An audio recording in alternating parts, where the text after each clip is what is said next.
I cried a lot. I was homeless for a while in London. I was sleeping in a hostel room with 15 people. How much do you want it? How would you normally describe yourself? Wow. How do you evolve as an artist? When did YouTube come in? Oh, this is interesting. How can you impart advice then to beginners who need to pay the bills? Every beginner has the same problem. So do you believe that anyone can do it? Today was a conversation with Laura BC. Again, like many of my guests, I'm unable to pronounce her last name, so I won't do her the disservice of trying. And she likes to go by her online name anyway.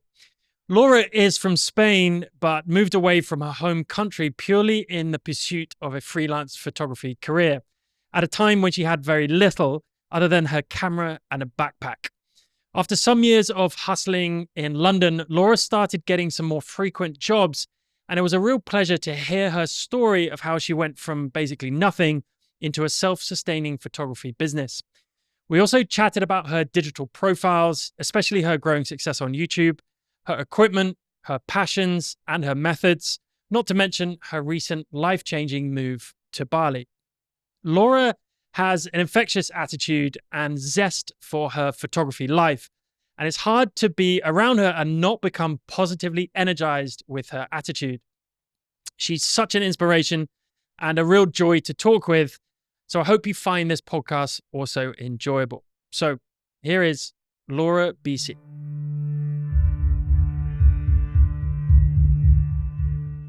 Laura BC. Yes. I'm not going to try and pronounce your last name, but you are known as Laura BC. Yeah. So very warm welcome to the Mood Podcast. Thank you. I've been trying to hound you for a few weeks now since you moved to Bali. So apologies for that, but I'm really happy that you came on. So thank you. I'm going to start kind of as an introductory question, which will help you just kind of tell everyone who you are and what you do essentially. The question is, how would you normally describe yourself? Oh, that's very hard. Well, I'm a photographer, obviously. It started everything as a hobby, I think like all of us. But then I moved to London and I started to grow as a photographer there. And how I describe myself maybe as a versatile human being. Because, I went to London just pursuing photography. And then I started to grow as a photographer there, finding my niche and trying different photography categories, different jobs, obviously to pay my bills in London while I was doing photography on a side. And I went through everything till I found out my niche. Now I can describe myself, I guess, as an artist, photographer. I love taking press shots from music artists, but I still do other kind of photography. Reason why I came to Bali as well, to pursue travel photography and creative portrait photography by nature, because I was shooting a lot in a studio. I guess I describe myself as an artist, photographer, and creative director as well. Cool. I guess. Well, if you could be known for one thing, what would that be? And it's a horrible question because it's a horrible question. I'm going to pigeonhole you. Yeah. What would that be? What is your biggest passion? Wow. Creativity and freedom. Freedom for me is very related to photography as well. It's one of the reasons why I came here, because I was stuck creatively in London because I was doing one thing all the time that I love, shooting with artists. But for me, photography and creativity goes further than that. So I need to feel freedom creatively to be able to do other things and expand my creativity. Love it. So, Okay, rewind. Why photography? What were you doing before, and then what was the kind of the thing that triggered this passion for photography? That's crazy actually, because I started 15 years ago. My parents love photography as a hobby, so they do it as a hobby, and they were telling me, "Come with us to take photos." It's like, no, I don't want to take photos. I didn't feel attraction for photography, and it's like, come with us, come with us, come with us. So once I went to the beach in Sopelana, Basque Country, to take surf photography, action shots of people surfing there. And I had a very bad camera, but then my dad offered me his camera, a Canon E030D, and I was very lazy to change lenses. It's like, no, I will never get into photography. I'm very lazy to change lenses and stuff. But in the end, I bought a compact camera. It's like, okay, I'm going to start shooting because I like surf photography. I lasted 1 week with a compact camera, and I said to my mom, it's like, I want a DSLR And my mom, I told you, you threw the money away, blah, blah, blah. And then I got addicted to photography. And there is something when you shoot and then you want to improve that photo. I don't know. It was weird. I wasn't attracted, but then I took some photos and they weren't bad. And then I wanted to get better. So I got competitive with myself. And that's how I started. And I was doing surf photography. I was going every morning to see people surfing, action shots. And then, that's how everything started. Just being competitive with myself and get better at photography. But at the beginning, I wasn't attracted to it. My mom was like pushing me, try. And then now I'm a professional photographer and my parents, they barely do it now. What do they think of it now? I mean, they must be very proud, obviously. Well, this is a very long story. Okay. This is a very long story. Now they are proud because I made it. Okay. But they gave me so much crap for 11 years for pursuing photography. For 11 years? Yeah. All 11 years in London, they never believed on me as a photographer because obviously in Spain it's very hard to get photography jobs unless you live in Madrid or Barcelona in a more creative place. So for them, photography is a hobby. It's a hobby. That's it. You cannot make a living out of photography. So they hated me for that. I know it's not in a bad way. They love me and they want me to have a job and, have a home in the future. So they didn't do it in a bad way. But it was very, very, very hard to push through because I didn't have their support. I don't hate them for that. I told to them about this topic today, but it was very hard, to be honest. Yeah. And they were the ones putting me in photography as a hobby. They never thought I would love it so much that I would leave home. That's why they hated me, obviously, in a selfish way, because they love me and they don't want me far away. So I was the only one in the family who left my country to pursue my dreams as a photographer. And they were the ones putting me in photography, but they never expected that I wanted to pursue it professionally because I actually studied graphic design. So I was meant to be a graphic designer. And my parents wanted me to be a graphic designer because it's what I studied. But then for me, photography was more fulfilling. So yeah. Amazing. Yeah. Well, what an inspiration. What do you think that probably, I mean, obviously I don't know your parents, but that essentially that lack of support, do you think that drove you even more to succeed? Yes. Yeah. Yes. I was so angry in a way. Yep. I mean, I cried a lot. London was very hard. I mean, I left Spain. Imagine. Yeah, I left Spain. I didn't have money. I didn't know anyone in London. I was sleeping in a hostel room with 15 people. I couldn't speak English. I was taking notes to call the bank to open an account because I had no idea about anything. So I wanted to do it, but I was terrified. And my parents didn't support me neither. So it's like, I need a bit of support from someone because obviously I'm alone on this, but I never had it. Obviously, I know if something happened, my parents are there. But out of ego and pride, I never asked them anything. And I love that because, to be honest, it made me stronger. But I know my parents are there if I need it. They are not bad, just the opposite. Do you need anything? But if I need something, it's giving them the reason. So it's like, no, I'm fine. So yeah, it did help me, but it was very hard as well on me because it's a very lonely road when you are creative and you don't have people around you who is fighting for the same thing. I was very lonely with that. It's like nobody believed on me, just myself. I was trying to make it, working on a side when I was having a full-time job in London. Tremendously exhausting as well. So many problems. I was homeless for a while in London. So many things happened and I kept pushing. And I never have this moral support from anyone till I met my friends in London. Like they are like my family and they cherish me every single day, which is amazing. But the beginning, when I was more lonely, like it was very hard because I didn't have the support. But yeah, out of pride, it did help me because now I'm going to show you that I can do it, And even when I was making it happen, they would be still like, we have a saying in Spanish, pan para hoy, hambre para mañana, which means bread for today, you will be starving tomorrow. Like freelance, right? You can have a lot of income 1 month and the month after you have no clients. That's the beauty of it as well. But yeah, they are very old school. It's normal. In Spain, everyone has a job, 9 to 5. You make your money. You retire at 65. It's a very common way of living in Europe in general. So I don't blame them at all. It's normal. It's what they know. They were just scared of me not being able to, to have an income in the future. Now they are very happy with me and they support me and they watch all my YouTube videos and they press like and comment. Now they love it, And they're proud because it's like, we didn't support you, like we didn't believe, and look at you now in freaking Bali. So yeah, but it was hard. It was very hard. And they should be very proud. Yeah. I feel like that is actually quite a common occurrence where the older generation trying to understand something that's more of a newer generation, certainly when you throw in social media, YouTube, vlogging, all that kind of stuff. It's so difficult for them to understand. Photography, a little bit surprised with that, I guess, but what is not normal, or normal, but not, you don't hear about as much, is someone like yourself who doesn't speak English, going from one European country to London and throwing yourself quite literally in the deep end. Why, what was it about London? Why go to London?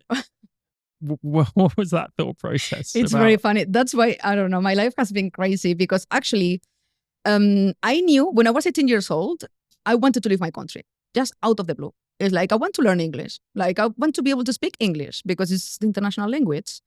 I want adventures in my life. I don't want to conform myself being in this box in a small town and that's it. I wanted to know more. But I always say to myself, I will never live in a place with no sea because I love the ocean. Like, I need it. So it's like, I'm going to go to California. Yes, California, you know. Sorry, how old were you at this point? I was 18 years old. Okay. But I came way later to London. I think I was 24 or something. So it's like, I want to go to California. It's sunny all year, you know, like I can learn English there, but obviously it's super difficult because you need to get a visa, blah, blah, blah. And my mom told me, Laura, like, you don't even know how to speak English. Don't go to California. Come closer and you try, and then who knows? And then just out of the blue, I chose London just because it was close enough. London, obviously, there is a lot of creative, you know.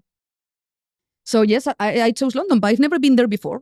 So I never even went as a tourist. I just appeared there. That's insane. Yeah, with my camera bag, 2 suitcases, going to King's Cross to a hostel, and that's it. It's like my first time in London. I'm moving here. So it was crazy. That's unbelievable. Had you had a job before then? So you're 24, so I guess you'd been working before Yeah, I was then. working in the Basque country for the Basque government. Okay, so you had some savings at least that you took with you, or some type of... I had literally, I don't mind to talk about money. I had literally, I think, and I will tell you why I had that money. I had literally like 4,000 euros saved. Wow. Which is not much to be in London, obviously. No, goodness, no way. Yeah, I was very positive. That's like 2 coffees. Yeah, in London, yes, nowadays, yes. Yeah, so the money was because I had a car accident. It wasn't my fault. A truck didn't see me and it hit me, and yeah, it was very messy. So they gave me some money, and it's like, okay, the universe is providing something at least. So yeah, I had that, but to be honest, I really trusted my capabilities to find a job because I didn't mind to work in hospitality or whatever. I just needed a job, and that's it. And I was working in Pret-a-Manger at the beginning. Oh, cool. Okay. Yeah, after 3 weeks, I found a job. I couldn't speak a word. It was the worst job I've ever had in my life. Oh, bless you. Not because of what I was doing, because I don't mind to make whatever I had to do. But people were very rough with me, and I couldn't defend myself because I couldn't speak English. Well, London is not exactly the most friendly city, right? Bad. Yeah. It's like, plus everyone who was taking the piss, they were foreigners as well. It's like, why are you so mean to me when you started the same way? You know? But I couldn't defend myself. So it was crazy. Was that in South London where you first moved to? No, I was in Bethnal Green. Okay. In East London, and I was working in Kentish Town, and I was waking up at 3 a.m. every day in freaking winter. From Bethnal Green to Kensington? To Kentish Town. Kentish Town. In North. Oh, okay. Yeah. Sorry. Okay. So, and there was no tube at that time, so I had to take the bus at 3 a.m. to make it at 5 a.m. in Kentish Town. Every single day. It was so cold in the middle of winter. I was like, what the hell am I doing here? For those that are watching and listening, don't know, haven't been to London, or just the UK generally. Yeah. At this time of the year, it gets dark at 4:15. It's obviously very cold, very wet, very grey, and pretty miserable. I was compared miserable. to Basque country, where it's a little bit nicer. Yeah, yeah. So yeah, the world needs more people like you who I think are willing to just throw themselves in big time and just do whatever it takes. Tell us a little bit about your beginnings there in London and photography specifically. So your first kind of jobs, how you started hustling, what kind of jobs you had, and kind of how that evolved over the first year, 2 years. Yeah. So, well, when I arrived, obviously it was everything about paying bills because London, it's crazy. So I was just having different jobs. I was in Pret-a-Manger. Then I put myself into fashion. So I was working as a fashion stylist. And I was very ambitious already because it's like, okay, I'm working in this shop, which is more like high street. And then I went to the luxury sector, which was very good. I enjoyed it because I love fashion. And then I started to work on a site as a photographer. And everything started actually because I love music, the music industry, and I love going out and have fun and obviously run away from my crazy life in London. It was very stressful. And I started to go out a lot and meet people. So then I started to shoot in events. So in parties and stuff, in clubs. So I was shooting at events. And then I started to meet a lot of promoters and DJs. And I started with portrait photography a little bit. So then people started to ask me for press shots for artists. It's like, okay. And that's a bit how I started, because I knew I love portrait photography, but I never thought about shooting with artists. And then, I love the music scene. I love shooting with artists. And that's how I started to shoot with artists, because I was shooting in events. And then I put myself as well into fashion photography, because being in the fashion industry for so long, I met people and they needed photo shoots for the independent brands. So I was doing fashion shoots. I was doing product photography as well. I was doing a bit of everything, because when you start, you don't have enough clients. I was still working in retail full time. So in my spare time, I was doing my best, charging peanuts, because for me, it's like, it's my hobby, it's good enough. Till then, it's like, no, if I want to make it happen, I have to start charging. And I started to grow and find my niche that way. And actually, one of the reasons why I love shooting with artists of any kind is because of the story I told you about how I started, because I really admired every creative who pursue their dreams regardless of external voices. Like, everyone has that in the family. I want to become a photographer or a dancer, a writer. People tell you, you cannot make it. It's very hard. So people making it happen. That's why I love shooting with artists, because I feel proud of them. Like, I feel proud of myself for not listening and making it happen. So I shoot a lot with music artists or actors, singers, writers. I love shooting with creatives in general. And now is what I love the most doing. And I don't do much of product photography or even fashion shoots. I don't do that much anymore. So it sounds like the portrait photography, and specifically with artists, is because you almost like have an empathetic voice with that subject. Yeah, a lot. And I love it. And I love music, obviously. So for me, the challenge when I shoot with artists, not challenge, but the creativity I find there is actually listening to their music, because I love music so much. So I really listen. It's like, okay, it's colorful music or summer vibes music or dark music. And I try with lighting and the way I shoot with them to represent their music. And I love it. And I love it. They tell me maybe roughly what they want, but normally they come to me and they tell me, I love your work because you play with shadows, with RGB lights, colors. And for artists, it's perfect, the style of photography. So I think that's why I love it, because creatively it gives me so much rather than just shooting a headshot, for instance. Like, I don't know, a normal headshot. For me, it's boring. I don't enjoy that because it's just technicality. That's it. But when you can be creative and they tell you, because it's always like this, the DJ comes and it's like, okay, I want this. I prepare a mood board and stuff. And for me, it's so much creativity. I can do whatever I want. So it's amazing. Can you offer some, like, I know we don't talk too much about technical stuff, but some specific tips when you're connecting, let's say you, like you said, and that's really interesting to me, you listen to some music or you listen to an artist that you know you're going to shoot. How do you play with the technical aspects of creative portraiture, like lighting or settings on your camera, composition, all that stuff? Yeah. In terms of relating it to a specific style or type of music. If it's dark, then would you focus on something like shadows a lot? Or can you give the viewers maybe an example of what you might do? Yeah. So, okay, I shot so many different artists, like very, I don't know, commercial music, or even a Latin Grammy award-winning composer. He works with Kylie Minogue. And so very different artists, but I listen to the music, and many times, maybe, I don't know, a DJ and producer, he produced something very minimal and what I consider a bit dark. So I like to play a lot with shadows, maybe hiding half of the face, black backdrop. I play with clothing a lot. For me, it's super important. It helps. Like, I was a stylist, so I always ask them to bring this and that, because depending on the lighting, I need them to wear something else. And I like moody portrait photography for dark music, for instance. So I play a lot with shadows. They're wearing dark clothing. I kind of hide their identity a little bit. Sometimes I play with light as well, maybe harsh lights like red when it's dark.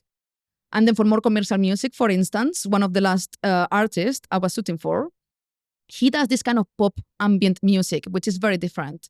So I bought a projector and I projected some mappings, very colorful ones, in the wall with white backdrop because it's more light. It has to be, I love dark, but I cannot I cannot shoot in a dark way with him because his music is very light.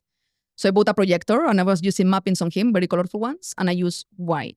I also use black, but always using a lot of colors. And the projection, the mappings, because they move, I always try to stop the mapping in the colors. I think it matches the music. It's so weird. I don't know. I think so many years in the music industry in London, I really know how to listen to music. I mean, in my own way, but normally artists, they are very happy with what I do. It's like, yeah, like you exactly did it how I wanted, like very colorful and very light because my music is light. And that was challenging for me because I love dark and black backdrop and shadows. But this artist was the completely opposite. But he was very happy with the photos. Why do you think you love dark? I don't know. Maybe I have a dark side. I don't know. I just feel like, so when I do as well, by the way. I'm not judging at all. Yeah, I love that style. Yeah. But there's got to be something in here that emanates that. Yeah, I think the reason as well I love shooting with artists is because obviously you can play with darkness, with shadows and everything. And then I was seeing in London, like other photographers shooting with artists, and I didn't like the photos. They were like normal headshots or very bright or very cheesy, which it's fine, is their style. But it's like, I don't like that. Like an artist, for me, it has to be, when you look at the portrait, it has to be impactful. And actually artists come to me, it's like, all the photos you have from artists, they look like such a big artist because they're posing very serious profiles. You play with the shadows. And I really like to show the power of a person, the strong side of a person. If, for example, you shoot an artist and he's laughing and grabbing the neckline or this kind of cheesy poses, like doesn't match. I love it. Yeah, it's like, it doesn't match the music. You're not going to pose a techno DJ or minimal DJ like doing that. I like seriousness, like represent the artistic side of the person and look serious. So I don't know, since then, I don't know, I just like playing with shadows because shadows allow me to represent that side. If it's very light, it's harder to represent a serious photo. But when you play with shadows and you hide parts and you insinuate, because many times as well, I shoot with artists and in some photos, you don't even see it's the artist. It's maybe a profile and or maybe the back with a hoodie. And I love that. Like people can see, if people know the artist, people know which artist it is. You don't need to show the whole face. Yeah. I don't know. Yeah, I just love it. I love it too. I think for me, playing with shadows gives you more depth. Yeah. And humans are extremely deep and complex characters, whether you're shooting as an artist commercially or you're shooting on a personal, just a friend or a client for a personal photo. Yeah. Like if you're going to represent that, obviously everyone has their style, but you have to be able to go deeper into. Yeah, I love it. And that's why lighting is amazing. Yeah. That's why it makes photography, because you can literally express emotions just through lighting. Mm-hmm. And then all the rest of it as well. But get the light right, the light. Shadows, light, contrast essentially, then that's everything. Yeah, it's crazy. So when you first started in London, living in a hostel, are you able to share like how much kind of monthly overheads you had to cover in terms of jobs? Few £100, few £1,000? I can't even remember because it was very messy because I was in a hostel with 15 people. It was very cheap, actually. I don't know if it was 20 quid per night or something. It was extremely cheap because it was like a backpacker's hostel. And this was 11 years ago when London was a bit cheaper in that time. So I was in a hostel room with 15 people to don't pay much. And then I was sharing flats. This is the most normal thing in London. It's impossible to afford a flat for yourself. Apartments, yeah. Yeah, so I can't remember how much. I wasn't spending much because I was very careful. I didn't have a job at the beginning, the first few weeks. So I was just covering the hostel room, food enough, to survive because I didn't know when I would get a job. And I didn't want to come back to Spain and say to my parents, you were right. Didn't you get any free food at Pret a Manger? Yeah, they did. Oh, they did? Okay, they did. So I was very happy. I was having free meals, but I was putting on weight a lot because sandwiches and a lot of carbs. It's like, okay, I need to get out of here. But I was very careful with my expenses. And then I found a flat, but to save more money, I was sharing the room with another guy, a Spanish guy I didn't even know. Obviously different beds and stuff. And it wasn't a bad experience, but obviously he was playing PlayStation till 1 a.m. and I had to wake up at 3 a.m. to go all the way to Kentish Town. So I wasn't paying too much because the room, I think it was like 500 quid and obviously between 250. So I was cutting pretty cheap. expensive. Yeah. Yeah, I was trying to survive. And then when I was having more income, a room for myself, then another flat. Like I was going, because the flats in London are insane. great. Oh my God, so bad. Well, and just so everything. expensive. Electric, utilities, Everything. transport, food, everything. Till I made it to live alone, it took me a while. How long? To live alone, I think 6 years or so. Wow. So I was selling flats all the time. Grinding for that long. A lot. And obviously, when you're a creative, you really appreciate solitude. And for me, selling flat, it was terrible. I mean, I didn't have very bad experiences, to be honest, but obviously you don't have privacy. Then I had like a living room where I started to shoot with music artists. I was bringing people to my place and asking permission to my flatmates and stuff to be able to shoot there. That's how I started. I was shooting in a room in a flat share. So you couldn't afford anything in London. I didn't have the money. So when did, because I found you on YouTube originally, probably about a year ago. When did that come into the business portfolio, or did that just start as a hobby as well? Or was it like, okay, this is going to be part of my job now, essentially? Yeah. So at the beginning, well, I knew I wanted to be a photographer, but every beginner has the same problem. You don't know which niche you want to shoot. So I was just experimenting. As you said, it was as a hobby. I was charging very little. And actually, people started to come to me on parties. It's like, your photos are amazing, because we never believe in our work. So I was very critical. I never thought I could charge or charge more. But then I started to believe it when everyone was telling me, your photography is amazing. Thank you. And I was so humble, because for me, it was just a hobby and it was very hard to make it.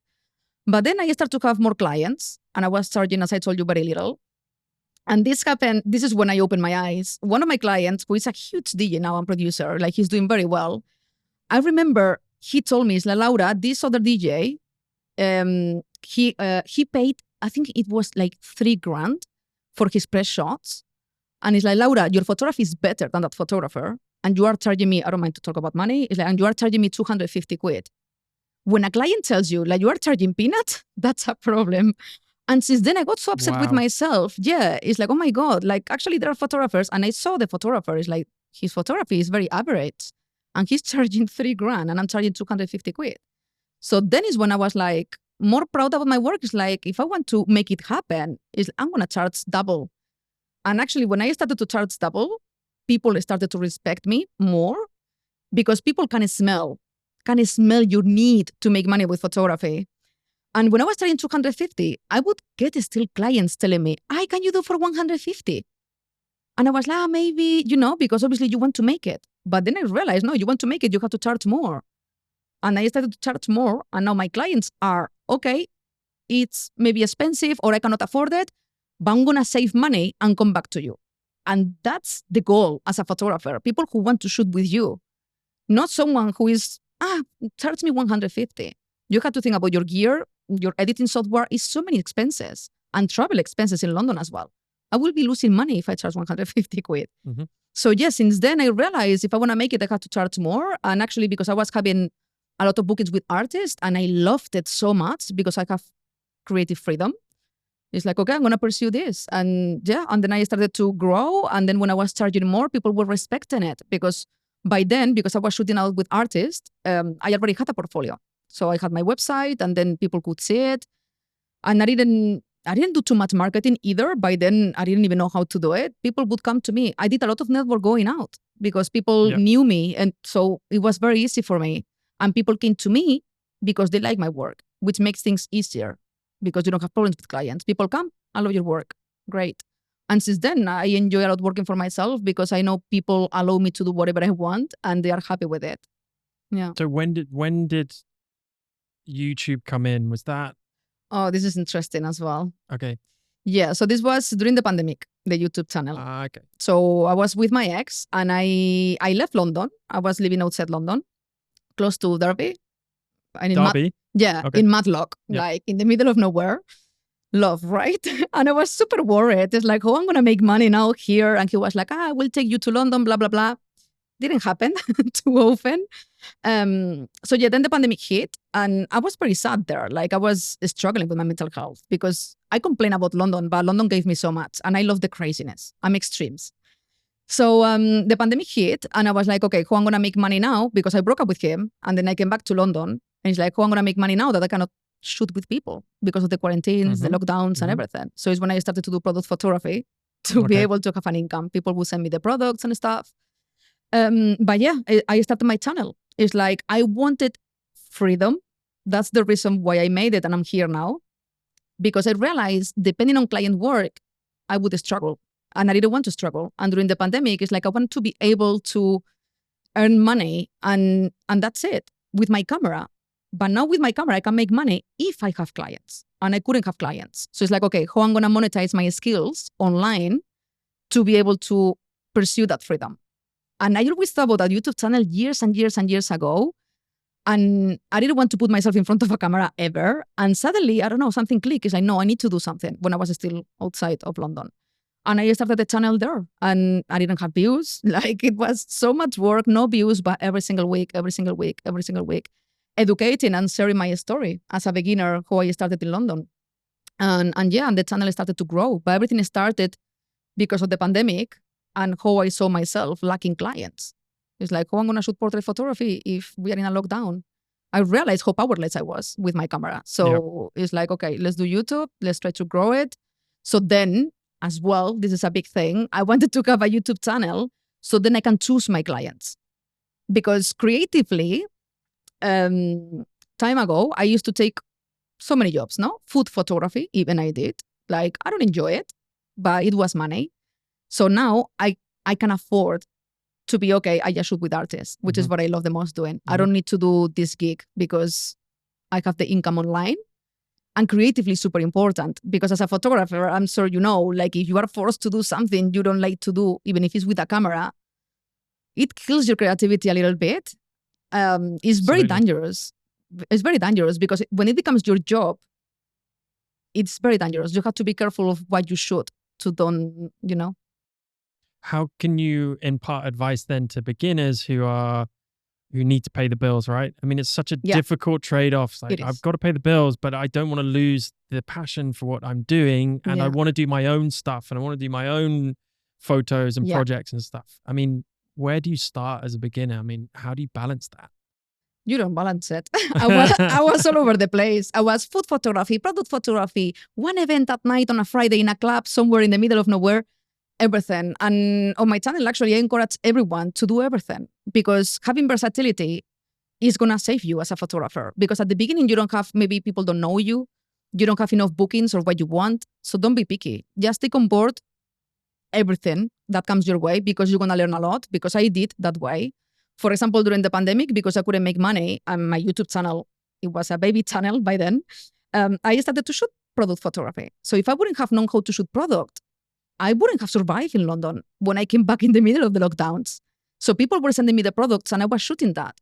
If I would have been stubborn and I would be, no, I just shoot portrait, I would be like, okay, yeah, how do you make money now? So I encourage everyone as a beginner to try every single niche and try to be versatile because that's the way you're going to find your niche as well, by trying many of them. And always is going to be one where you're going to be like, oh my God, I love this photo. I want to get better at this.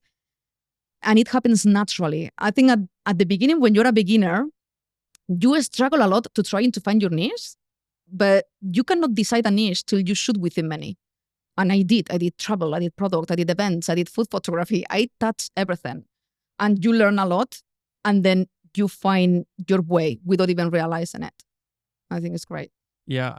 A lot of people, I think, will worry so much. And we talked about this off air, but worry so much about what style should I have and what niche should I go into? And, it's kind of overwhelming. Overthinking as well. I mean, is that the most popular question you get?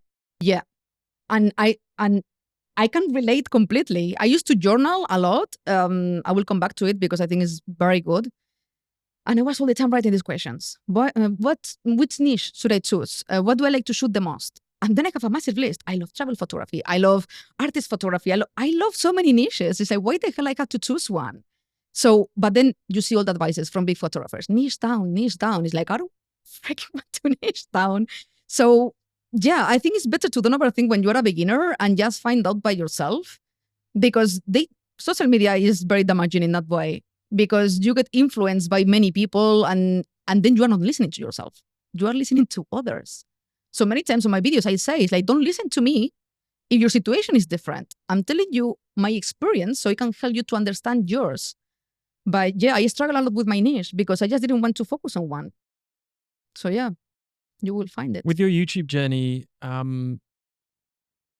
why the education side? Well, basically because of how much I struggle in London and how alone I was. What I told you before about my family. I know how hard it is and how lonely it is when you want to pick a camera and you want to shoot and everyone is looking at you like, what the hell are you doing? You know, like it's a hobby, like you're not going to make it. It's very hard. There are amazing photographers out there, like my dad. You're going to London, there are incredible photographers, blah, blah, blah. And it's true, but there is also a lot of work, you know? So there is a space for everyone. So I felt so alone. And by then we didn't have YouTube or things like that. Like when I started 15 years ago, there was nothing. Just me, my camera, and messing up every time to learn. There was no Peter McKinnon and all these big photographers to teach you anything. So it's like, I just want to teach what I know and share my experience and in a way try to support people. And this is something I do a lot because I didn't have the support. Like even if I'm a stranger for them, because obviously they don't know me personally, but I received so many messages and emails, very thankful, because like you really inspire me and motivate me sharing your experience, because my husband is saying I'm too old for this, or my kids are telling me I'm crazy. So many people have those voices there, and I've been there. So for me, it's like I'm gonna educate people how I started in London and how you can make it happen, because I had nothing in London. No the language, no people, no job. Like I didn't know anyone. I didn't have a studio. I was shooting in my freaking bedroom.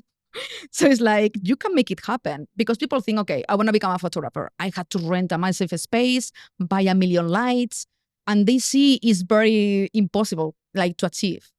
But that's why it's my experience. It's like, guys, I started in a bedroom with one light, a very affordable one, and then you grow little by little. But people see these big photographers and they think like they have to jump right away to that stage.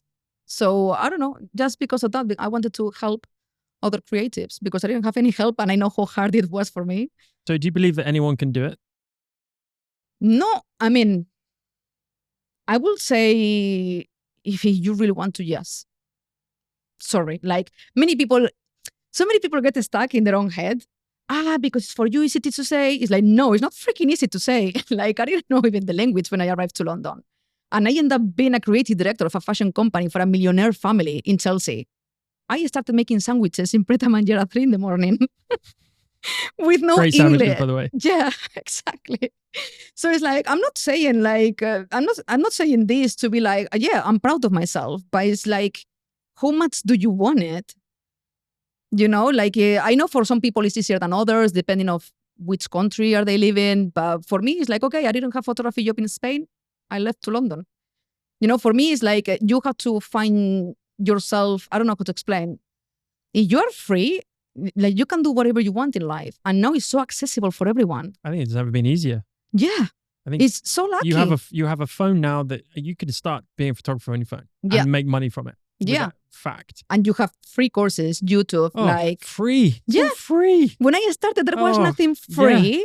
Like it's like now it's way easier than when I started. Yeah. And if I made it, they can as well. But with that, I think brings a lot of people who want it, but don't like really fucking want it. I mean, with you, it's obvious. Like you moved countries, learned new language, and worked 24/7 for how many years because you just wanted it. Yeah. So I think that's important to provide context. Like, I believe anyone can do it if they really want to do it.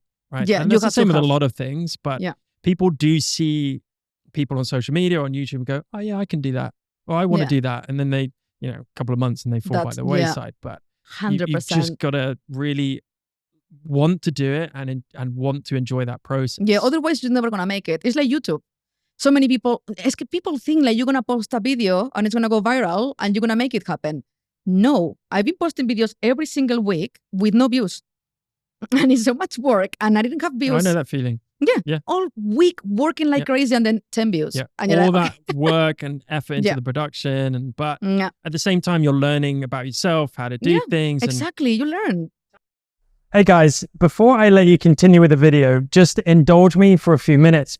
I want to briefly talk about my new brand, E030. Founded with my business partner and photographic artist, Finn Matson, we're proud to bring you a new artisanal jewelry and specialty coffee brand. Yep, what on earth do they have to do with each other or anything at all? Well, they're both our passions. They've always been another artistic outlet for me, now for over a decade. So for those that know me, coffee has been my other obsession since I was young. And as a result of it, I'm a qualified SCA coffee specialist. So when I met Finn, some of you might have seen my podcast with him when we barely knew each other, our love for art and jewelry had a home. And that home is here, House of E030. E030 is, amongst others, an artisan jewelry label, and it's all about the art of intent for everything that we do. Our intention with E030 was to add a touch of celestial elegance and artistic expression to our visual narratives. Every jewelry piece is a statement, a reflection of your unique story and purpose. It's not just about jewelry, it's a wearable piece of art that speaks volumes. Picture this: silver or gold adorned with an actual piece of lunar meteorite. That's right, straight from our moon, making every piece as unique as the moments that we usually capture through our lenses. From limited edition lunar jewelry pieces to finely crafted 925 sterling silver and gold rings, pendants and chains, there's something for all of you in our unique designs. We're also committed to the environment as much as possible. Our coffee is direct trade, organically produced and locally farmed, minimizing impact on the environment as much as possible. Our jewelry packaging is all sustainable and recycled, other than the moon rock, of course. Proudly eco-friendly in both packaging and jewelry production, you can feel good about looking good. And to top it off, we offer free worldwide shipping, ensuring that a piece of lunar beauty can grace your collection no matter where life takes you.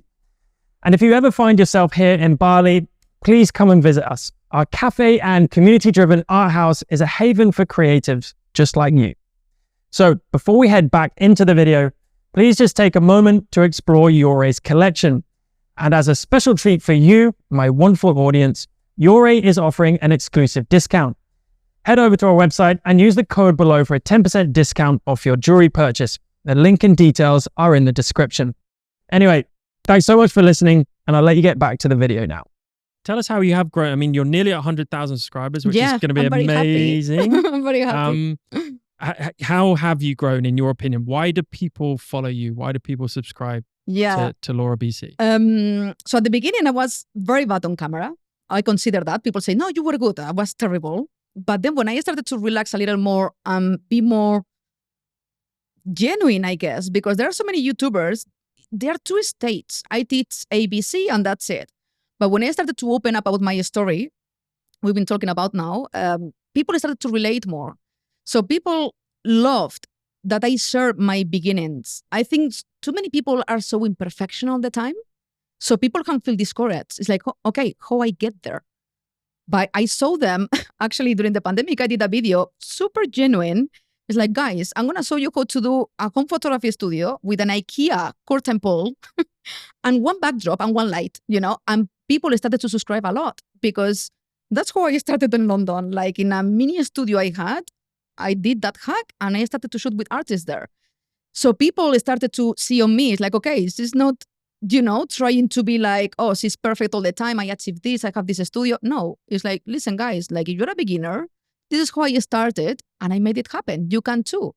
So I think people subscribe to my channel, first of all, because I teach a lot of the things people don't teach, which is actually how you get your first client, how you lose the fear to shoot, because many people are so terrified of shooting portrait photography, which is normal, because you have to be a bit of an extrovert as well. So I talk about these things people don't cover. People are amazing out there, but they teach maybe technicalities, which is great. But many people have other problems, which is like how I lead someone in a photo shoot, how I lose the fear, how much do I charge, or when do I start to charge? All these questions I had as a beginner is where I started to teach, and people are relating to me. And actually I teach this because I never found that information anywhere. How much should I charge? Or especially with the charging one, because I really struggled with that. No one could tell me a definitive answer. And I know there's not a definitive answer. It depends on so many things. Let's hone in on that quickly, because if there's any takeaway I think beginners can take away is where do I even begin with charging clients photography? Go. Wow. Actually, I'm working on a course. And I know you've got video. Okay. Okay. I'm working on a course. I know you've got YouTube videos about it because I've watched them. But I will say the main thing, obviously, because when people ask me, Laura, how much do I charge? It's like, are you serious? Like, how the hell I'm going to price your work? Okay. Some general bits of advice. Yeah. Like, there is a lot of points. That's why I was doing this course, because it's going to help many people, because I struggled with that a lot. It's like, how much do I charge? And then I was charging £150, and you lose money charging that. So the main thing would be, first of all, if you are a beginner, you're going to have to be realistic with the quality of your photography, because otherwise you're never going to know how much to charge. Then another advice is check maybe people around you, studios or other photographers, how much do they charge? Because in London, for example, we get paid more than in Spain. So you always have to match the prices in your area. So I always give the advice. It's like, okay, maybe check photographers around how much they charge, check their quality and compare yourself to them a little bit. So be very objective, and maybe ask family or friends how your photography is, if it matches the other photographer, and then charge accordingly. But then there are so many factors, like, for example, the client. I don't charge the same to every client. Because, for example, as I said, I'm an empath and more with artists. So when it's a local artist, like a young artist, like they don't have much budget or stuff, like I don't mind to go a bit lower. But when it's a huge artist, it's like, okay, I'm going to charge my normal fee. So it always depends on the client. I work a lot as well with independent brands, fashion brands, and I charge them less than to big brands because I like to help people as well. So there are so many factors, but the main one would be checking your area, how much more or less is the photography, and then be honest with your level of photography and maybe go lower. That's a really, really good point, actually, to be able to, and this kind of ties in with critique and accepting feedback. So you have, as a beginner, you have, and it's really difficult. I found it very difficult. Like, what do you mean? What do you mean my photos are shit? I look back at them now. Yeah, they were fucking shit. Yeah. So to be able to receive that feedback even from either professionals, friends, or family, like I said, that is like stepping stone number one. Yeah. Because then you can kind of place yourself within the industry somewhat. Yes. And then you can start comparing, and then you can start looking at what other kind of similar level photographers do, right? But do you charge on per project or per hour? Or I like per project. Okay. Many people, you know this, like many people charge per photo, per project, or hours. Like for me, I like to over deliver, and this is great because all the clients I have, I don't look for them. I was very busy with my YouTube channel. My private community is like, right now I don't want clients because I'm already struggling, and clients would come to me. Word of mouth. So when you over deliver, people come to you. So what I do is charge for project, maybe a press-shot package. I charge whatever, but then I don't limit the hours of the photo shoot. I know it's going to take maybe 2 hours, but I tell them if it takes 3 or 4, I don't mind, because it's going to be my portfolio as well. I want good shots of you. I don't limit the outfits. In London, many people, 2 outfits? No. I want creative freedom. Bring a lot of outfits and we try. So people can see I love photography. So I charge by project, and then sometimes I over-deliver. And it works better because you're going to be more comfortable. The model, artist, or whoever is not going to feel pressured. So when you say 2 outfits, 2 hours, I'm sorry, I cannot work that way. And the other person is going to feel like, okay, I had to pose, I had to get it right because, the time is going to run out. So I like to charge for projects. No, I totally agree. Yeah. It puts everyone at a bit more of an ease. That's set price, off we go. If it takes 8 hours, it takes 8 hours, it takes 2 hours. If you enjoy shooting, you're going to be enjoying the whole way. Get in the flow. And then while you're shooting, you think, oh, I thought of something else. Maybe we'll play with this. Yeah, same. Well, I think talking of over-delivering, because many photographers I sit across from, they always say that, like with projects, with client projects, over-deliver, because you might just have something in the back pocket that if they want more, you go, oh, actually, I got more. Here you go. Or you just over-deliver anyway, and they're impressed and they will work with you again. Yeah. Right? I think you over-deliver on YouTube as well. I mean, you look at your videos, like they're so full of, they're just full, and the production quality is excellent. You get so many points across, and it's fucking free. Yeah. Yes, I know. It's insane. But that's just the world we live in now. People, well, what do you mean it's not free? Or what do when an ad comes up, it's like, fuck, why have I got to watch an ad? Yeah. Kind of thing. Oh my God, I find that so annoying. It's like, are you serious? Yeah. Like, you complain because I put an ad that you can skip in 2 seconds. Yep. And I give you the value of a course of £3,000. Yeah. It's like, are you serious? You're not going to support me even watching a freaking ad of 2 seconds? Yeah.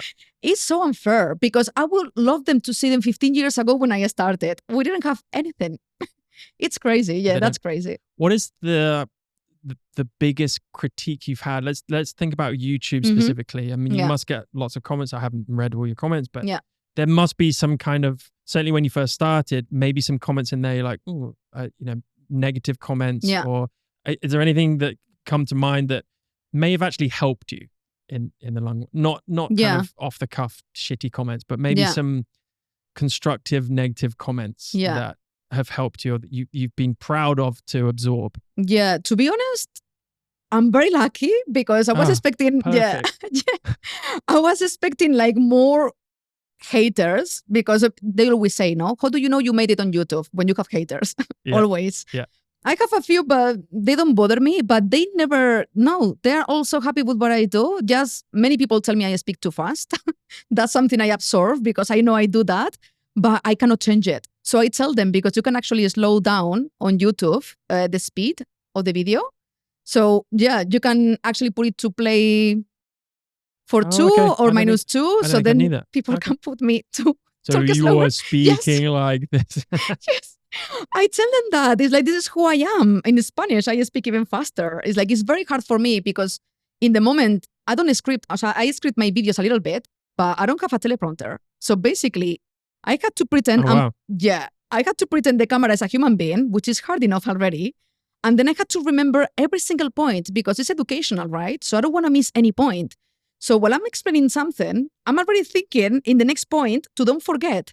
So for me, it's already hard enough to focus on that, to actually think as well about my speed when I talk. But that's a very good comment, actually, because I had to pay attention to that, but it's very hard for me to. So do you memorize the basic construct of the script and then ad lib around that, basically? Yeah. I struggle so much. Yeah. I struggle so difficult. much. You're an actor, essentially, in that respect. Yeah. Right? You're acting to the camera. Yeah. So I struggle. Some people don't tell on my videos, but maybe a video of 10 minutes, I take 2 hours to record. Oh, tell me about it. Oh my God, that shit and this and that. Yeah. I get so angry and I procrastinate about my videos because I literally suffer in front of the camera. I would love to have a person and talk like I'm talking to you. But when it's the camera, the moment you are looking to an object, it's very hard to be normal. It's really weird. You know I that. still struggle with it.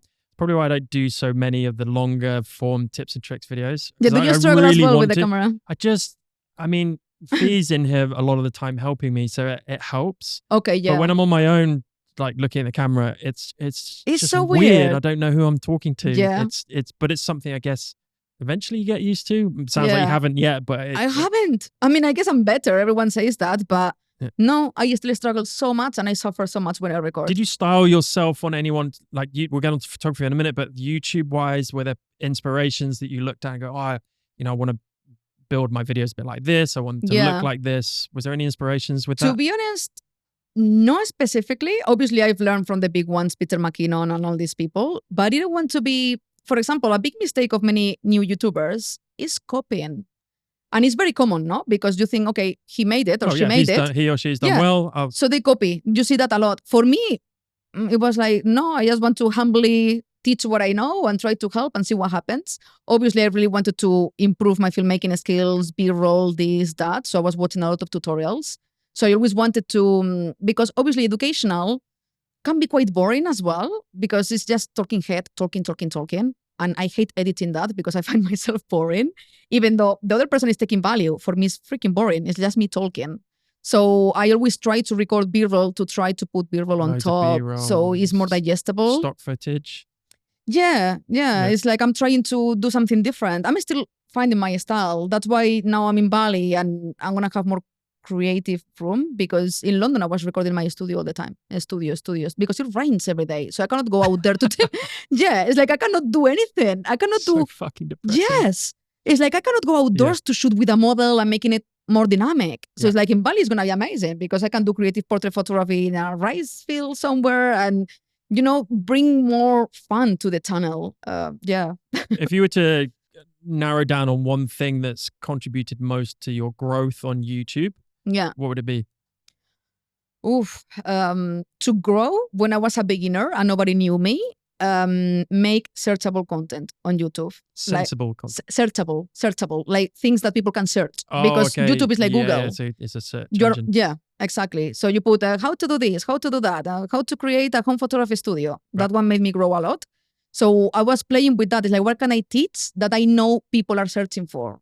So it's like, okay, I know about this and people may be searching for that. So I did searchable content and educational content because people look for that. So I was doing a lot of how to do this, how to blah, blah, blah, how to light this, how to use one light. So that's how I grew. But then what made people stick is just sharing genuinely how I am and how I grew in London and my struggles. Because many people made the mistake of showing perfection all the time in social media. And people don't like that because it's like, we all have problems. We all struggle. If you see someone perfect all the time, you don't relate that much to that person. But when I started to show my struggles and how I grew in London and how I had nothing, people related to that because we are all humans and we all struggle. So that's why people stick to my channel. And yeah, I think that people made me just grow. want authenticity. Yeah, At the end of the day, I think we're past the stage of social media where people just want to see perfection. Exactly. Now we're through that and it's kind of like, no, we want to see the imperfection. Yeah. That's why TikTok is so popular because they Gen see the real lives. You know? I don't want to talk about TikTok. Yeah. Good. What about photography in terms of inspirations? You know, who did you look up to when you began? Who do you look up to now? Who do you kind of refer back to for that kind of that soul and that inspiration? This is weird because for me, it's like I look at a photo and I don't necessarily look even the name of the photographer. Like I have my inspirations, I will tell you in a minute. But since I started, that was just myself, my camera, what I wanted to do, and explore what I liked. And then maybe obviously you see in social media photos or you see some inspiration out there. But I didn't feel like I had a photographer that inspired me in particular. I do have my favorite ones. So for example, Vivian Mayer, we were talking about this before. I love her rawness. She was a street photographer and nobody knew her work till she died. And someone found all. That's kind of common thing. This posthumous popularity after people found out that she had so many films undeveloped and then she became famous. She's amazing. Yeah, and it's like raw documentary photography, street photography in New York and Chicago. And I love that kind of photography. But then, for example, I studied creative direction for fashion in London. So we studied a lot of fashion photographers. And I started to don't like fashion photography too much because I see fashion photographers and they're very big. And I look at them, this is a very unpopular opinion. People may jump on it. It's going to be in the highlights. Go. Yeah. Because people are like, I love fashion photography or this fashion photographer is amazing. And they have so many followers. And I look at the photos and I'm like, what is creative about this photo? It's just a beautiful model. There is nothing apart of a beautiful model. So I was a bit disappointed with fashion photography when I went to London. And it's all about having contacts. I don't like the industry at all. Also, can I just jump in there? The model. Yeah. The stylist. Yeah. You're already like 80% of the way there. Just press the shutter button. Nothing. Yeah. I saw big photographers on set because I was actually recording a video for Ben Sherman. And it's like, okay, like there is not much you can do. I prefer the BTS shots I did from the artist I was shooting than actually the editorial shoot they shot because it's nothing creative about that. But then we're going to get loads of comments now from people. Yeah. I love fashion photography. What are you talking about? Well, you know what you're talking about. You've done it. Yeah. And I wanted to be there as well. I wanted to do fashion. But then I saw how dirty is the industry. Like, I've been published in Vogue magazine for free. Nobody pay you. Like, people are literally dropping photos for free for the editorials to take it for free. It's like, there is no merit. There is no merit whatsoever because they're not even booking you. You're throwing free photos. Mm-hmm. I was very disappointed when I saw the scene a little bit.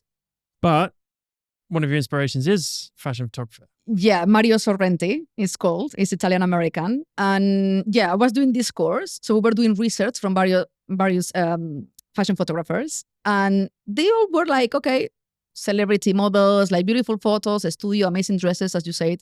It's all about the stylist. But then Mario Sorrenti was the only photographer I saw. Of course, there are many more, 100%. That played with creativity a lot.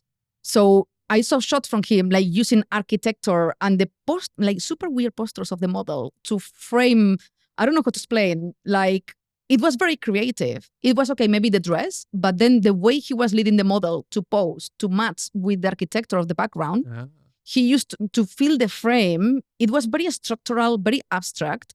And actually in the class, we all had a project to expose our favorite photo. Everyone looked at me weird because the photo is selected. It was so freaking weird. Everyone is like, why you selected that? So abstract. You couldn't even see the model. It was a crazy dress. You couldn't even see the face of the model.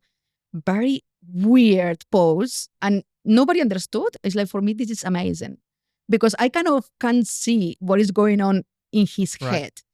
It's like, I see why he was doing that. You know, I don't know. I always think the way you shoot, the way you lead the model, the way you lead, it talks a bit about what you have in your head. And I don't know, I love the way he shoots because he always do weird poses with the models. And I find it very different to other fashion photographers. There's a skill in that direction, isn't there? As part of a photographer, if you're doing 100%. Both at the same time. Yeah. And your third inspiration? So I forgot the surname because I don't know how to pronounce it. George Hammond. Yeah. Okay. Yeah. I mean, I follow him for a long time on Instagram. That's what I told you. Like, there are huge photographers, well-known, worldwide. But for me now, I appreciate talents like him. Like, okay, he's big in social media, but it's like, I don't know how to explain. I see so many photos I love and it's from photographers that are not recognized. And I feel that is so unfair. It's like, that's why I don't look at big photographers. I look what I see. And if I like a photo, you may be my favorite photographer. And George, the photos, it's crazy. I keep showing because my mom loves photography as well. And I saw her because she's not that into social media, my mom. Like, oh my God, how did he do that? And I enjoy so much. And it's crazy, his photos. The drone photography he does, it's crazy. And the way he edits, it's crazy. There's a lot in the edits. But that's a whole skill in itself. Yes, this is crazy. For me, when people tell me, it's a lot in the edit, it doesn't matter. It's part of the skill. Of course. You have to edit the photo. I'm sorry. Yeah. I used to get a lot of stick from people with that. They could tell either my photo was set up or it's, obviously used. Yours are amazing. Like they are like perfect. Oh, your work is amazing. Thank you. Yeah. Plus you do something very different. Yeah. And you don't see photographers doing that anymore. Many years ago, maybe, but now what you do, like showing the culture and portraiting people, but like a stage, like preparing the light and you're going to tell a story. I don't think there is many people doing that. It's very good. I don't know. That's why I'm still doing it because it's great. I love all photography. Yeah.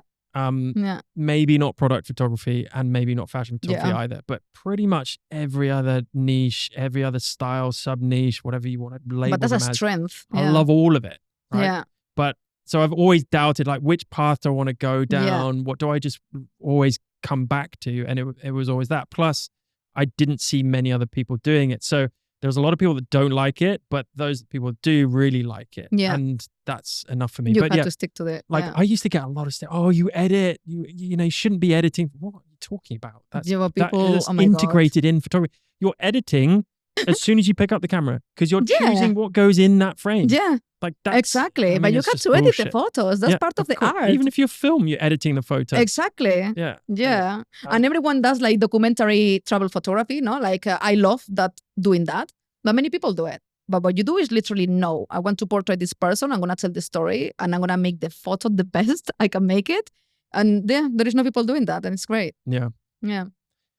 Couple of kind of more educational questions, I think, because certainly with you, so good at educating and providing your story. And I think that's one reason, by the way, why you are growing so well on YouTube is that you encompass your story in the education side of it. I guess, because it's so easy. I really struggle with that. Oh, 3 tips for this and you should do that. But because you live and breathe it and the way you produce your videos it's a story from start to finish.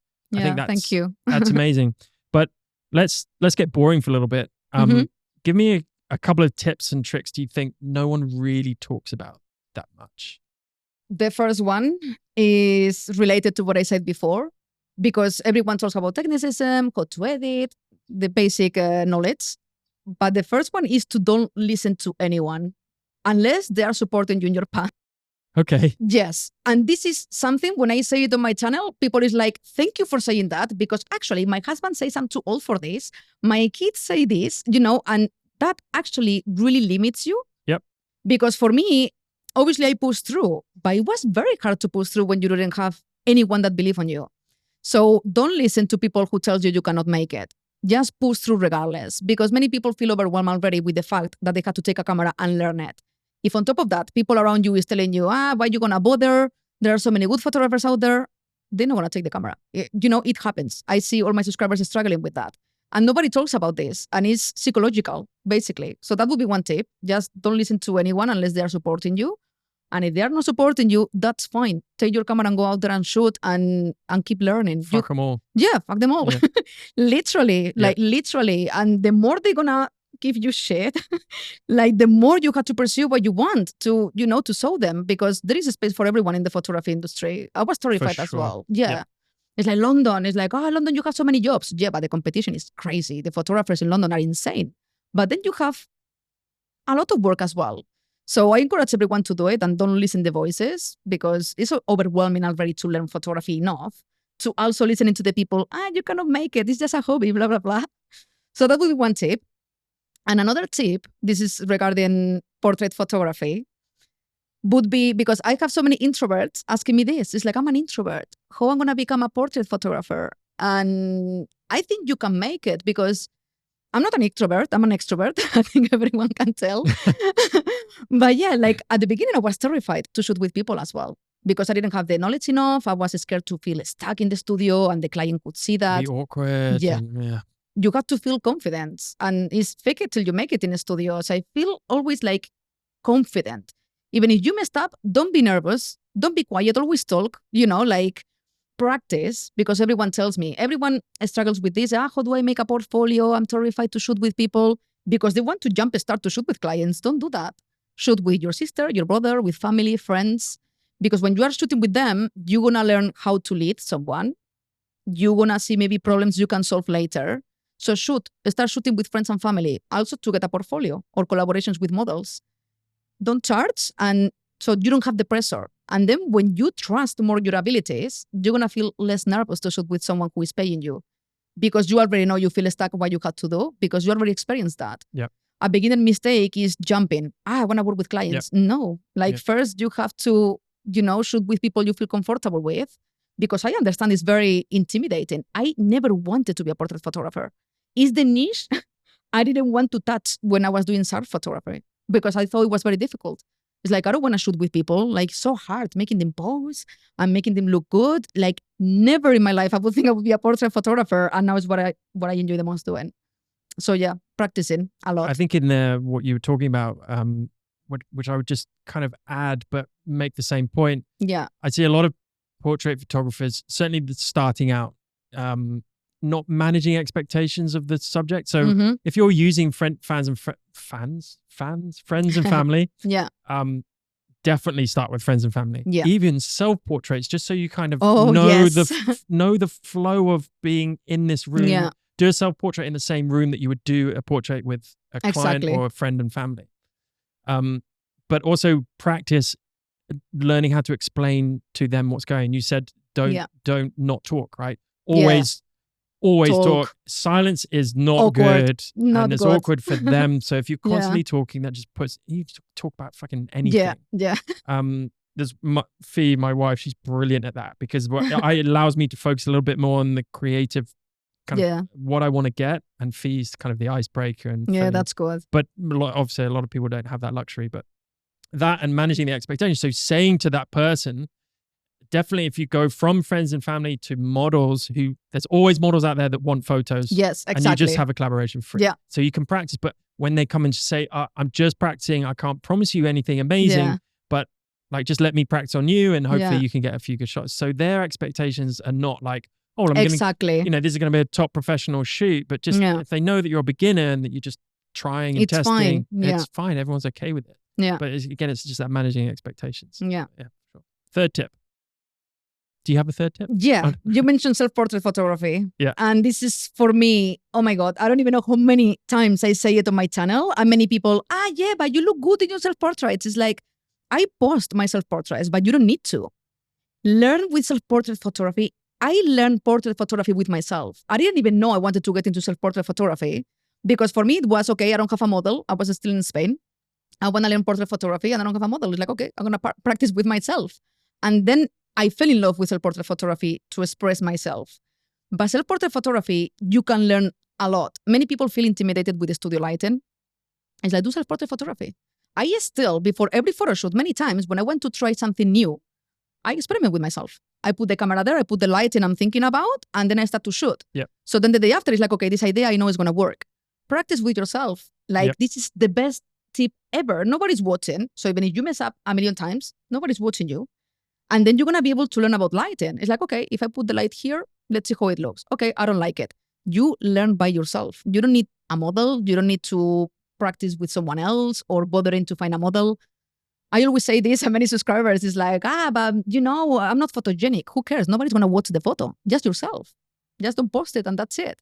But I think it's amazing. It's how I learn portrait photography with myself. Wonderful. Great tips. Yeah, definitely agree with all of that. What equipment do you, Liz? Touch upon it. I know you changed to Sony this year. Yeah. People see a lot of your equipment setups on YouTube and stuff, which I think is amazing because some photographers don't like to kind of share that stuff. But give us love it. Give us a quick insight to what you use now in terms of your bag, your gear. Yeah. So I mean, I love Canon. Like, people make this competition between Canon and Sony. It's like, I moved to Sony.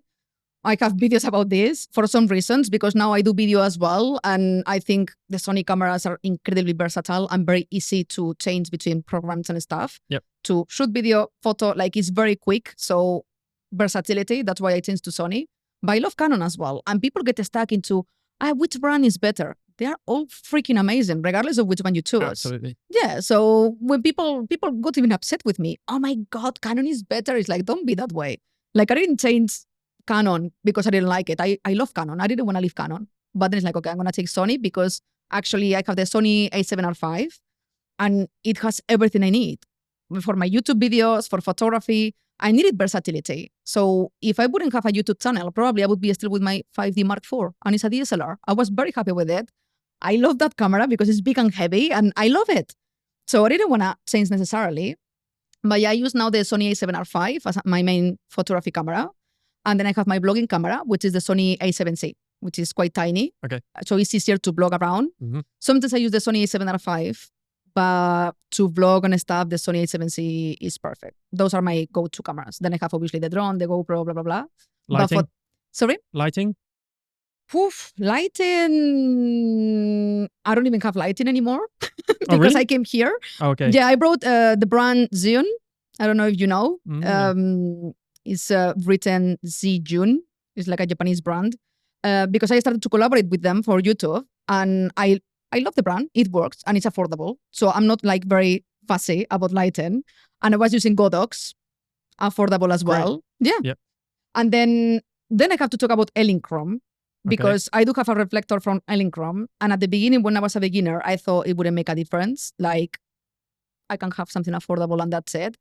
But then when I came back to London, I had to rebuy all my stuff because I have the expensive stuff in Spain. And it was very expensive to send it to London because of Brexit. Now you have to pay a lot of taxes. Of course, yeah. So it's like, okay, I'm going to rebuy stuff, but the cheap version because I already have the expensive stuff in Spain. But then when I came back to Spain and recorded a video with Elinchrom, I mean, it's amazing because now I was using newer, okay? Like very affordable Amazon purchase as a reflector. It does the job. So my subscribers love the advice because they don't need to spend a lot of money to start. But there is a massive difference between good gear and bad gear. And in reflectors, I invest. And Elinchrom for me, it's amazing. I have a huge one. It's 1 meter diameter. And the deep one is a deep octabox. And it's crazy how it soothes the skin and everything. Like, it makes the difference. Good gear. Yeah. Yeah, I don't think the lights themselves are that important. Yeah, me but the neither. softbox, the diffusers, light, I'm not 100%. bothered. Which brand do you use for lighting? Because it depends how the light is spread, how soft you can get it, and some are just better than others. Yeah.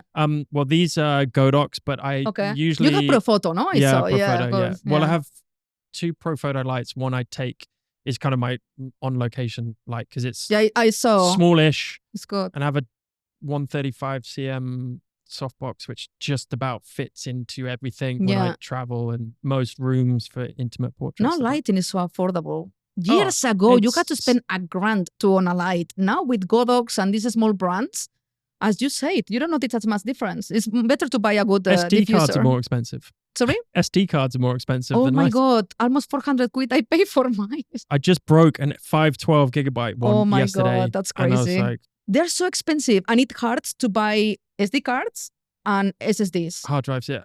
Because you don't feel the reward. When it's a camera, you're excited. But when you storage. buy yeah. It's like, oh my God, I saved 400 quid on this.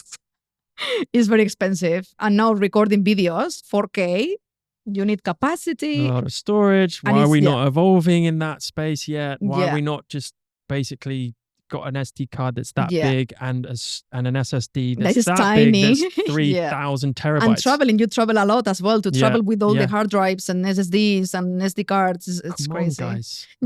Speaking of evolution, what does the future look like for you? How do you evolve as an artist? What is your idea of evolution as an artist and photographer? The idea of evolution is just keep experimenting. So this is one of the reasons I came to Bali as well, because I was feeling stuck in London. I was doing creative portrait photography. I could get fashion shoots, but I love traveling. I love landscape photography. And it's like, okay, maybe I can combine landscape photography with also creative portrait photography, but outdoors in nature rather than in a city like I was doing.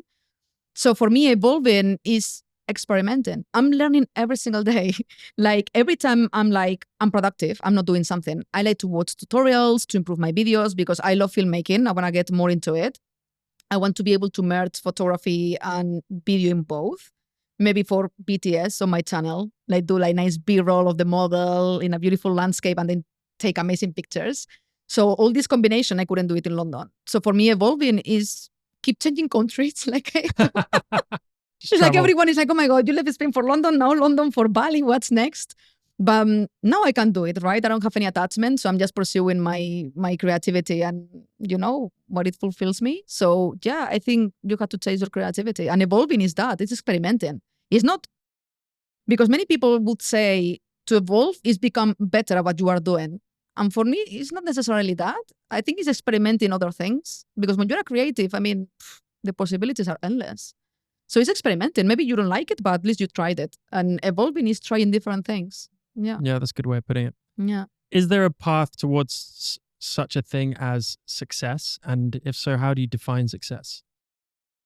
Oh, this is something very interesting for me because when I arrived to London, it's proper matrix. Everyone status and do this and what do you do for a living? Status games all the time. It's all about that. I was a creative director. What car have you got? Yes. And how big's your house? Yes. So success, when I was living in Spain, it would be working for a huge company. Okay.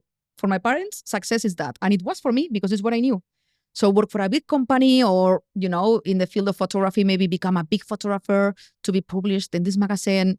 But then when I arrived to London, I think that is so freaking overrated. It's like success is not that. Because I became a creative director and I was very proud. I'm a creative director, blah, blah, blah. I hated it. I wasn't shooting. I was leading the photographers. I was hiring the photographers. I wasn't shooting. And then on top of that, I was working for a company. So the CEO of the company was telling me how she wanted the things to be done. I didn't want that. Creatively, it was a killer because I didn't like the way she was doing things. I wanted to do them in another way, but I couldn't. Mm-hmm. And then I was impressing the shutter. So it's like status is nothing. It's not being successful. Even if I'm earning a lot of money, I quit that job. And my parents were like crazy. Oh my God, you're quitting the job, the salary, blah, blah, blah. People think success is a good salary and working as a creative director in a good company, for instance. For me, no. I quit that job. I went solo traveling to South America to kind of put my shit together. And when I came back, it's like I'm going to put myself with the pressure of making it as a freelancer and with the pressure of not having money to pay my rent, to move my ass, to get clients and become a freelancer. And yes, some months I was doing amazing and some months I was struggling. But for me, that was success. I had less money. It was a roller coaster. I was struggling sometimes I was very good. But for me, that was more success than being a creative director because I was doing what I wanted. I was having the clients I wanted. I had creative freedom and I was my own boss. So I decide when I wake up, I decide when I go to bed. So for me, freedom is success. Doing something you love is success. It's not working for a big company or having a lot of money. I was like having way less money after being a creative director, and I was way happier. So success is whatever, makes you happy. And freedom for me is super important. Emphasize on freedom. Yeah. Last two questions, I guess, as we wrap up. One is from our previous podcast guest. So we kind of copy a tradition from Stephen Bartlett. Where I love the Diary of a CEO. I think it's just such a good idea. I love that podcast. Yeah. So Mikhail's question, our last podcast guest, he asked, it depends how kind of deep you want to go here, but okay. What was your lowest point and what did you learn from it? Oh, wow. Personally or my career? Anything you want. Well, my career would be what I just said, so I'm not going to repeat myself, would be becoming a creative director and then realize I didn't want that. Go to Ecuador, traveling solo, and put my shit together and become a photographer for real. And then personally, it was a breakup, obviously, in London many years ago. It was very hard because, I was living with some friends and it was friends of my ex-boyfriend as well. Oh. Yeah, so it was very complicated because I would go at home and he would be there, my ex, with my friends. So, it was a very toxic relationship. So I needed to break up with him because it was toxic, but I was still in love. So it was very hard. But for me, it was one of the darkest periods in my life in London. I had to break up with him, loving him, move flat with strangers and leaving my friends behind because I couldn't break up with someone I love if I have him in place all the time. So I changed job. I changed flat to go to live with strangers in London, and I broke up with my ex after 2 years, almost 3 years. And that was very bad for me emotionally. But then, it made me stronger. I was so bad and so miserable that I broke free of my ex, my house, my job, and then I cannot reborn. It made me stronger. I was so miserable. I was like, I don't want to be like this. And I always say, when you are going through a bad period in your life, there is always a reason for it. Always, always, always. And I've been very bad, like in very bad situations, and I don't regret because thanks to that, now I can stand more, more things in my life. So I learned a lot from that. Sometimes you have to break with everything to reborn. And since then I started to grow a lot. So Good for you. What advice can you give photographers and videographers specifically, or let's call them creatives, to maintain a decent level of mental health? This is very complicated. Maybe just some kind of little practices, something, maybe routines that you do or something that you found helped you. Okay. Stop scrolling. This is the best advice. Brilliant advice. I keep doing it myself. Yep. But it's not like I keep doing it because not in a toxic way anymore, When I was a beginner, it's very toxic. When you're a beginner, don't spend time consuming content and scrolling and comparing yourself to others. You're going to be so confused and so discouraged. Well, the intent is different depending what your intention is with that scrolling. Am I getting inspired and educated or am I comparing and resenting? 100%. I say that in a video, exactly what you said right now. Right. Because many people go there and they just punish themselves or they just find it as an excuse to don't pick up camera. Yep. You see so many photographers, they're very good already. No, if you're going to feel inspired, go for it. I do that constantly. But then if you're going to compare yourself to others and it's going to put you down, don't do it. I think social media can be a blessing or a curse. It's crazy. Absolutely.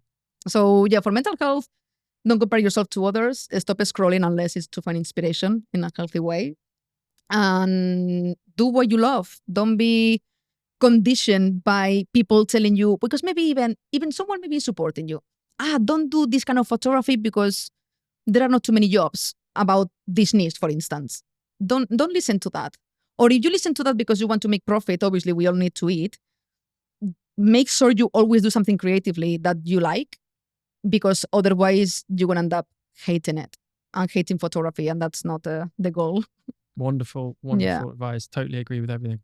We're going to end with another Diary of a CEO tradition. Nice. We're going to do a lucky dip, though. This is kind of a tradition, but we're going to do a lucky dip of these conversation cards. So if you just pull out anyone and hand it to me, and I'll ask you a question. I'm scared, huh? Okay, I'm going to rephrase this a little bit and give you more of a chance. So the original question is, what 5 entrepreneurs, dead or alive, would you have for dinner? But let's say, what 3 photographers, dead or alive, would you have for dinner? Wow. Have dinner with them, like hang out. I don't know. This is so hard. Wow, Take I your don't time. know. Well, actually, that's probably a difficult question because It we've is. already talked about your 3 inspirations. Yeah, exactly. them. So like them, that's it. No, but it's what I said before. Like many times, I mean, this is gonna be very polemic as well. So many times, you don't learn that much from big photographers. This is what I think, because I work with very big photographers in London, and it's as you say, no, all they do is pressing the shutter. They have the light technicians, the stylists. You are looking, and you don't learn that much. You learn more from the light technicians than from the photographer. So it's what I said. I admire more like photographers like George, Kyle, and these people, because it's like I feel them like at my level. Like we are just people who love traveling, who love taking photos, and that's it. We don't intend to, of course, we are growing as a photographer, but we don't intend to appear in a magazine. We don't have big teams behind us to, so I just, any photographer really who loves, who loves what I do for a living, and we are hustling together. Like, I think that's the best inspiration. It inspired me more to see someone that is hustling like me. Yep. Than someone who has it all already and has a whole team behind. Of course, it's great as well. I'm not going to say no. But yeah, just simple people like us, like we came here to Bali to try to make it happen and pursue our dreams. Well, we're hustling with the podcast. So thanks so much for coming on. Thank you for having me. I'm very happy. It's been an inspiration more than anything. Thank you. And I've certainly taken a lot from it. And I'm 100% sure that all of our audiences will be able to take so much away. So thank you for your time. I know you're really busy at the moment. It's crazy now. Really appreciate you. Thank you for having me, because nobody asked me questions like this before. Okay. So it really helps me to understand my work and my career and myself. It's like a therapy, creative therapy. Good. So thank you so much. It was great. Thanks so much. Thank you. We look forward to welcoming you back here, if it's for a shoot, just for a coffee, or 100%. the second episode of the podcast. So there's so much more we can talk about. But perfect. For now, until next time, thank you so much. Thank you so much, Matt. Thank you.